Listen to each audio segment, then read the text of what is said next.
I remember that night like it was stitched into my skin. The room was dimly lit, the soft glow of my phone, the only light around me.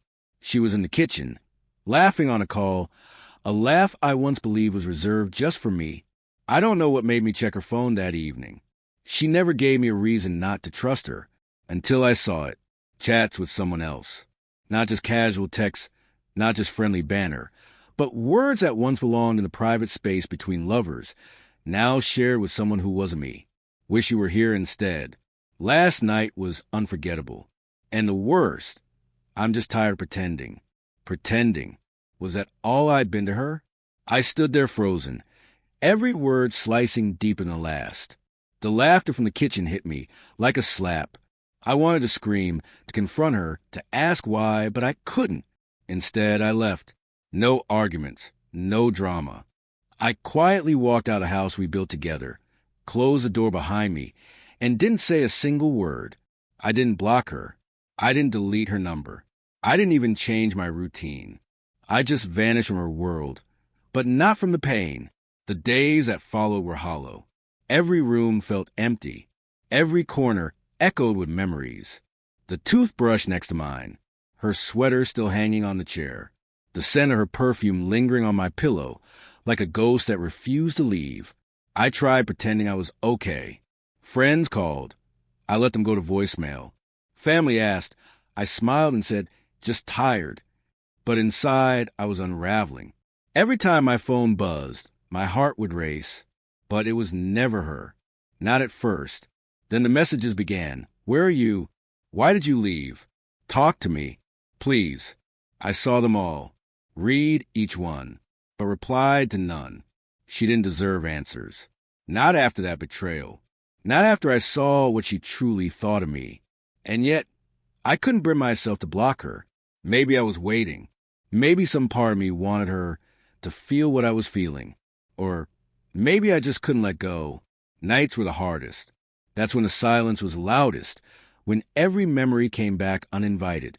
I'd sit by the window watching the rain, imagining her in that kitchen, still laughing, still texting someone else. I told myself I was strong, that walking away was the right thing, that she wasn't coming back, and that was okay. But I was lying to everyone, to myself, until one night everything changed. It had been 3 weeks. The messages had stopped. The silence had become heavier. And then it rained again. A storm, just like the one the night I left. I sat by the door, curled into myself, tears silently rolling down my face. I didn't hear the knock at first. It was soft, hesitant like a heartbeat. Then again, louder.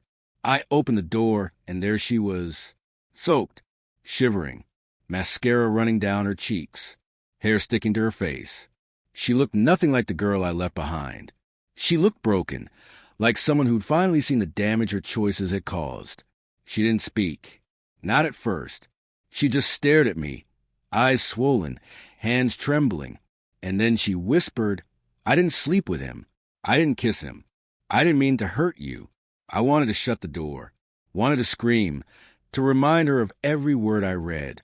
But instead, I stood still. She stepped forward, gently placing her hand on my chest. I lied to him, she said. I told him things I didn't mean, trying to feel something I lost in myself. Not because of you. I thought I needed something else. But when you left without a word, I realized it was always you. I was silent, not because I forgave her, but because my heart was too loud to hear my thoughts. She continued. I came every day, stood across the street, watched your window light turn off. I just didn't have the courage. Until tonight. And then she did something that broke me completely. She hugged me, tightly, like someone hugging a version of herself she lost. I didn't hug back, not right away, but I didn't stop her either.